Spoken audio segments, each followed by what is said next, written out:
এই যে আপনারা আমার হাতে একটা ছোট্ট কার্ড দেখছেন। এই কার্ডটার নাম আমরা দিয়েছি ফ্যামিলি কার্ড। এই কার্ডটা আমরা বাংলাদেশের যারা মা-বোনেরা আছেন তাদের হাতে দেব এটা। আপনি যদি ফ্যামিলি কার্ড দেন, আপনি যদি রিজিক দেন, তা আপনি যদি রিজিক দিতে পারেন, আরেকজন তো জান্নাতও দিতে পারে। আমি আজকে দেখলাম মঞ্চে উনি লোক ডেকে আনছেন ইসের থেকে, এবং সেখানে কতগুলা কথা আসছে। আপনি ওমরা করেছেন, হজ করেছেন, ফাইন। তাহলে আপনি বলেন মক্কা মদিনার মালিককে? আল্লাহ। হজের মালিককে? আল্লাহ। এই করতে করতে চলে গেলেন বেহেশতের মালিককে? আল্লাহ।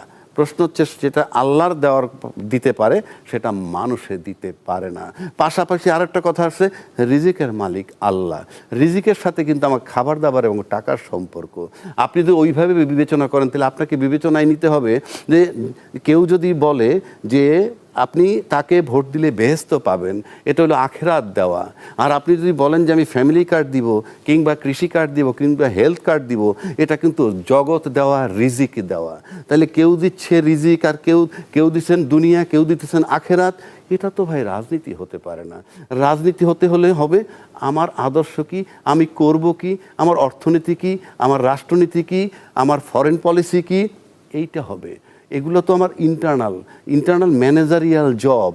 আমি আমার দেশ কিভাবে চালাবো, আমার দেশের লোকের খাদ্য কি, অন্ন, বস্ত্র, চিকিৎসা, এটা রাজনৈতিক দর্শন নয়। সেই অর্থে আমি বলতেছি, দায়িত্বশীল ব্যক্তি যখন আপনি অন্য একটা দলকে টার্গেট করে কথা বলেন। আমি মার্কেটিং শিখছিলাম, সেটা হলো প্রোডাক্ট সেল করা, how to sell your product sell করার ব্যাপারে একটা থিওরি আছে। সেটা কি, আপনার প্রোডাক্টটা কেন ভালো সেটা বলতে, এইটুকু আপনার রাইট। আপনার প্রোডাক্ট কেন ভালো, কিন্তু অন্যের প্রোডাক্ট খারাপ এটা বলার রাইট আপনার নাই। এবং অন্য কোম্পানির প্রোডাক্টের চেয়ে আপনার ভালো সেটাও আপনার বলার রাইট নেই। আপনি শুধু বলবেন আপনার প্রোডাক্ট ভালো কেন। কিন্তু আমরা আজকে দেখতেছি যেভাবে মার্কেটিংটা করতেছে রাজনীতি, আমি ব্যক্তিগতভাবে আমার কাছে গ্রহণযোগ্য মনে হয় না। এই কারণে যে এইটা করতে পারে তৃতীয়, চতুর্থ, পঞ্চম গ্রেডের কেউ, কিন্তু একদম টপ লেভেল যখন এভাবে বলে, তখন মনে হয় যে আমি তাকে আন্ডারমাইন করে ভোট নিব, সে আমাকে আন্ডারমাইন করে ভোট নিব। That is not the theory of collecting votes. ভোটটা কালেক্ট করতে হবে আমি কি করব, আমার দলটা ভালো কেন, আমার রেকর্ড কি, ইত্যাদি ইত্যাদি দিয়ে। আর তৃতীয় কথা হচ্ছে এই যে আমরা যেটা এখন যাদের কথা বলছি, যে আমরা এমন বক্তব্য শুনতেছি যে যুদ্ধের সময় আমরা তাদের ইতিহাস দেখেছি। ভাই, আপনি ইউনিভার্সিটিতে একটা ছেলে মারামারি করছে, তাকে এক্সপেল করছে, 6 মাস ইউনিভার্সিটিতে যাইতে দেয় নাই। সেই ছেলেটা কিন্তু ঘুরে ফিরে এসে যখন বিচারপতিও হইছে, ম্যাজিস্ট্রেটও হয়, সচিবও হয়, আর্মি অফিসারও হয়, ওই কথা বলে কি তারা বাদ দেওয়া যাবে? আর ওই কথা বলে তুমি ইউনিভার্সিটিতে মারামারি করছিলে, সেই টাইম, সেই প্রেক্ষাপট, আজকের প্রেক্ষাপট কি এক?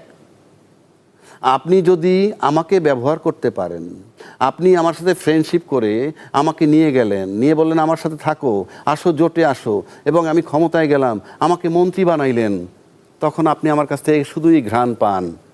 তখন আমার 71-এর ভূমিকা নিয়ে আপনার কাছে কোনো কথা থাকে না। আর আজকে আপনি যদি এখন এসে আমার 71-এর ভূমিকা তোলেন, আমাকে নিয়ে কথা বলেন, আমার গায়ের থেকে গন্ধ পান, এটা কি এই দেশের মানুষ বুঝবে না? 24-এর ঘটনাটা কি? 24-এর ঘটনাকে তো আপনি মূল্যায়ন করবেন, আপনি এগুলো বলে ক্যাশ করবেন না। আমরা অতীতে 71 সালকে সবাই ক্যাশ করেছে, মূল্যায়ন করেনি। মূল্যায়ন করলে কোটা আন্দোলন নিয়ে আন্দোলন হবে কেন? তারপরে আপনি স্বাধীন দেশে লোক হত্যা হবে কেন? স্বাধীন দেশে আয়নাগর হবে কেন? বিনা বিচারে হত্যা হবে কেন? 57 জন অফিসার মারা যাবে কেন? আবার 57 জন অফিসার যখন মারা যায়, বাকি অফিসাররা কিছু করতে পারে না, যাদের ভিতরে ব্যথা ছিল চুপচাপ রয়েছে। আর যারা এটার পক্ষপাতিত্ব করছে কিনা জানি না, কিংবা যদি তাদের টাচ না করে থাকে মিটি করে হাসছেন, এটা কেন হবে? এটা তো মুক্তিযুদ্ধের কথা না। তো আপনি মুক্তিযুদ্ধে ক্যাশ করছেন, আপনি 15 বছর নির্যাতন করেছেন। তাই মুক্তিযুদ্ধের বয়ান যাদের মুখে ছিল, ওটা ছিল তাদের মুখের বুলি, অন্তরে ছিল তাদের অন্য কিছু। তা না হলে আমি মুক্তিযুদ্ধ কেন হইল, 71 সাল কেন হইল? মানুষের বাক স্বাধীনতা দিবেন, মানুষের চলাফেরার স্বাধীনতা দিবেন, মানুষের অন্ন বস্ত্রের নিশ্চয়তা দিবেন, সেটা কি হয়েছে? মেজর সিনহার বুকে ওসি প্রদীপ গুলি করছে। আমি বলছি না বিচারে কি হইল না হইলো, আজও কিন্তু তার মৃত্যু রায় কার্যকর হয় না। 24-এর ব্যাপার, আপনি ক্যাশ করতে চাচ্ছেন কিনা এক কথা, কিন্তু 24-এ যদি আপনি আবার কবর দিতে চান সেটাও তার একটা ব্যাপার। যিনি ক্যাশ করছেন তার ক্যাশের জন্য আমি দায়ী করতে পারি, কিন্তু যিনি দাফন দিতে চান তাকে কি বলবো? যারা আজকে দাফন দিতে চান 24টা কি, বাংলাদেশে সবাই চিৎকার করে বলে আমি অমুক আন্দোলনের সাথে ছিলাম, আমি 24-এর আন্দোলনের সাথে ছিলাম, সব দল এখন বলে। কিন্তু সে 24-এর আন্দোলনে কারা ছিল সক্রিয় সেটা কে বলতে পারবে আপনি জানেন? কে? Who is the authority? Authority হলো যে পালায়ে গেছে। একমাত্র সে বলতে পারবে কার অ্যাকশন তার জন্য এফেক্টিভ হয়েছে। কেননা সে তো 15 বছর ক্ষমতায় ছিল, আজকে যেটা সবচেয়ে বড় দল তাদের সাথে সহ অবস্থান করে। কিন্তু জুলাইতে যখন টার্নিং পয়েন্ট আসলো, একটা মামলার একটা থিওরি আছে, যিনি ভিকটিম হন, যেমন আপনার হাতে কোপ দিয়ে কেটে ফেললাম, কে কেটে ফেললো আপনি দেখছেন, যেহেতু আপনি মরেন নাই, সুতরাং আপনি বেস্ট উইটনেস যে আপনার হাতে কোপটা দিল কে। সুতরাং শেখ হাসিনা সবচেয়ে পারফেক্ট উইটনেস যে সে তাকে আসলে সরাইছে কারা, তাকে এখান থেকে সরাইছে কারা, সেটা সবচেয়ে বড় উইটনেস হলো শেখ হাসিনা স্বয়ং। এবং সেই শেখ হাসিনা স্বয়ং জানে বলেই শেখ হাসিনার কাছে সবচেয়ে বড় শত্রু এনসিপি। এবং আপনি যদি মনে করেন যে আমি এই আন্দোলনের পক্ষে ছিলাম, তাহলে এনসিপিকে তো আমার বুকে জড়ায় নেওয়ার কথা, কিন্তু এনসিপিকে আমি অ্যাকসেপ্ট করতেছি না কেন? এনসিপি কেন স্বাধীনতা বিরোধী শক্তির সাথে গিয়ে আঘাত করলো কিংবা তাদের সাথে জোট করলো? আমি তো ওই আন্দোলনে ছিলাম, আমি ক্লেম করি। আবার আমার এখন নতুন, আমি এটাও বলতেছি যে আমি মুক্তিযুদ্ধের পক্ষের শক্তি। আওয়ামী লীগ যতদিন মুক্তিযুদ্ধের পক্ষের শক্তি বলছে, ততদিন কিন্তু আমরা সেকেন্ড কোনো পার্টির ন্যারেটিভ পাই নাই যে আমরা মুক্তিযুদ্ধের পক্ষের শক্তি। কিন্তু আজকে আওয়ামী লীগ যখন চলে গেল, তখন কিন্তু আমরা আরেকটা পেলাম স্বাধীনতার পক্ষের শক্তি। পাশাপাশি এনসিপিকে তারা স্পেস দিতে পারলো না, এদেরকে স্পেস দিল ওই যাদেরকে বলা হয় স্বাধীনতা যুদ্ধ বিরোধী। তাহলে রেজাল্টটা কি দাঁড়াইলো? আওয়ামী লীগের যে শত্রু তার সে তো আমাদের মিত্র হওয়ার কথা, কিন্তু সে তো আমার মিত্র হয়নি। জানি আওয়ামী লীগের যে শত্রু সে আমারও যদি শত্রু হয়, তাহলে আমি আর আওয়ামী লীগ তো এক হয়ে গেলাম। তো আপনি যদি এখন 2024-কে যারা ক্যাশ করতে চায়, কেন ক্যাশ করতে চায়? যে আমরা চেয়েছিলাম একটা পরিবর্তন, সেই পরিবর্তন যদি না আবার পূর্বের অবস্থায় ফিরে যেতে চাই, তাহলে আমার লাভ হলো কি আন্দোলনের?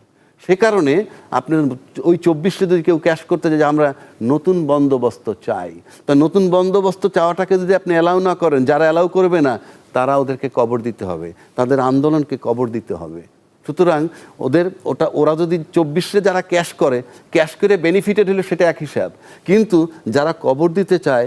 আপনারা জানেন কয়েকদিন পরে নির্বাচনে আপনাদের রায় পেলে পরে আমরা ইনশাল্লাহ সরকার গঠনে সক্ষম হব। কিন্তু সরকার গঠন করলে কাজ তো করতে হবে দেশের জন্য, দেশের মানুষের জন্য। তাহলে কি কি কাজগুলো করব? একজন রাজনৈতিক কর্মী হিসাবে, রাজনৈতিক দল হিসাবে অনেকগুলো কাজ আমাদের করার আছে। তার ভিতরে কয়েকটি কাজের কথা আপনাদের সামনে আমি আজকে তুলে ধরতে চাই। প্রথমে আজকে আমি আপনাদের সাথে আলোচনা করব বা আপনাদের সামনে আমার একটা পরিকল্পনার কথা বলবো, যেটা এই দেশের কোটি কোটি মা বোনদের জন্য।